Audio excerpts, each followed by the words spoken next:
আসসালামু আলাইকুম বন্ধুরা।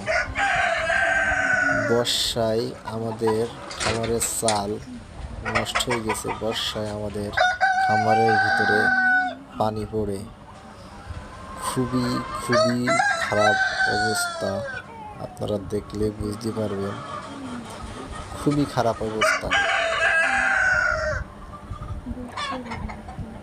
কিন্তু আমাদের মুরগির প্রোডাকশন ঠিক আছে, এই অবস্থায় মুরগি বাঁচে না। আমাদের মুরগির প্রোডাকশন ঠিক আছে, খুব শিগগিরই চাল সই করতে হবে।